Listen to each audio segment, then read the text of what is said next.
mentioned the radio in my story and the loss of my V card because it's irrelevant detail. What's good, y'all? Lonnie Appleton here. If you have a couple of minutes, I'm discussing the Surviving R. Kelly Part 3 series, as well as identifying the problematic aspects of our community so that we can address them. I am very much cognizant that I am going to say some things that are not going to feel good. I'm very well cognizant, and I meditated on this and asked my ancestors to give me the language so that I can have this conversation so that we can evolve.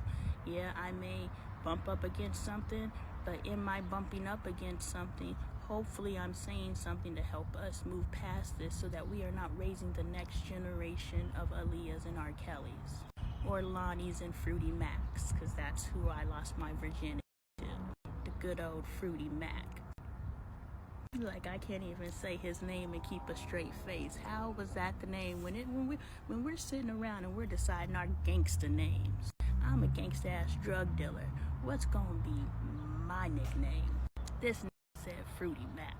So anyway, I'm in his room on his twin bed and the radio is playing, but the radio is on a static station. So the whole time that this 21-year-old man is pumping on my 14-year-old body, it's actually pretty sad. Let me go and get about my feelings and finish this story. While this is happening, the radio is on static. This nigga didn't even care enough to get up and fix the frequency on the radio. He didn't even care enough about my experience to fix the static on the radio.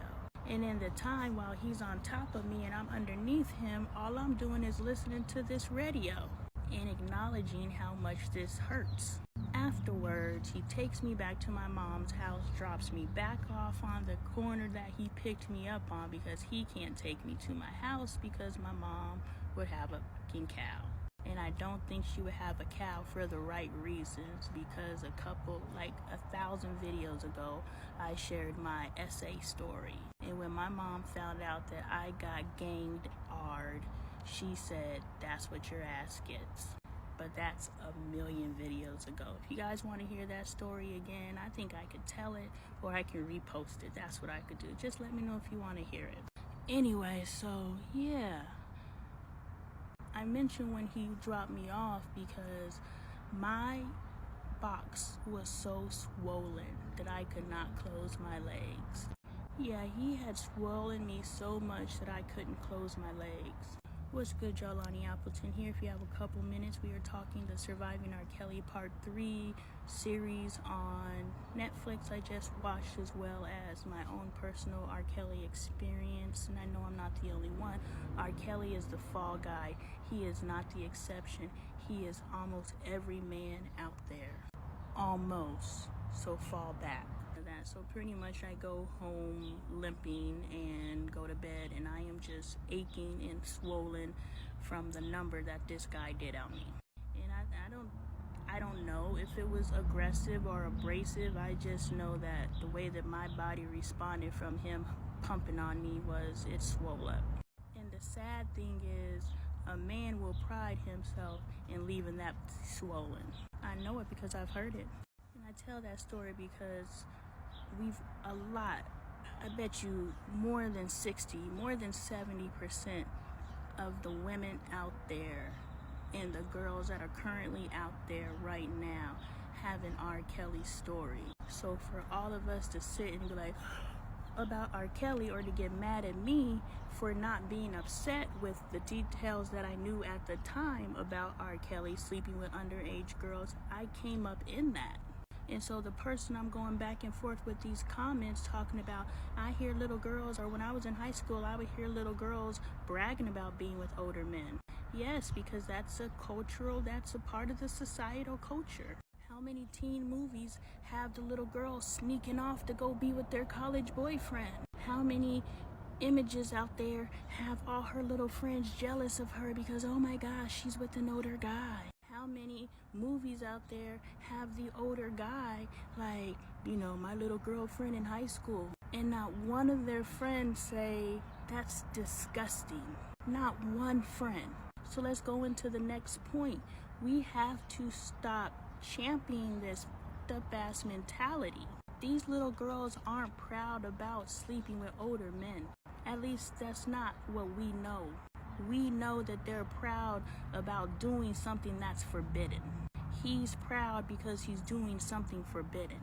They don't want to, and I didn't want to sleep with boys that went to school with me.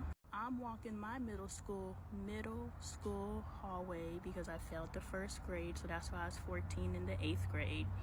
But I'm walking my middle school hallways proud that I'm sleeping with a 21-year-old. Damn. So by not holding your friends accountable and saying that's some disgusting stuff, we are in essence enablers. What's good, y'all? Lonnie Appleton here. If you have a couple of minutes, we are talking Surviving R. Kelly Part 3 on Netflix, and just the problem with the R. Kellys in our society, because he is not an exception. Past couple of videos, I shared my R. Kelly experience, and now we're going into some other stuff. So I'm going back and forth on this post with somebody who's talking about, I've heard little girls in school bragging about dating older men. So that must mean they want it.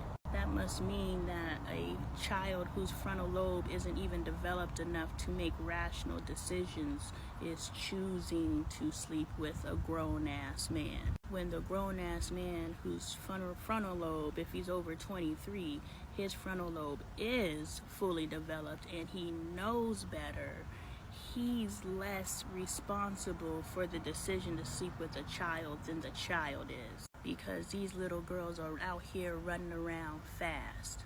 And for years I thought that, yes, I wanted these older men. So when we're looking at an R. Kelly, like, I'm not really mad at him, because I would have chased R. Kelly.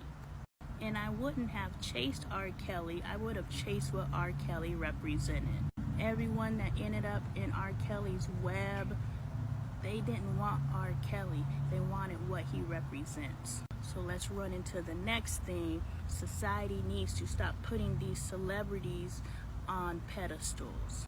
These ink-ass people, human beings, these smut-ass human beings. R. Kelly is a smut-ass human being.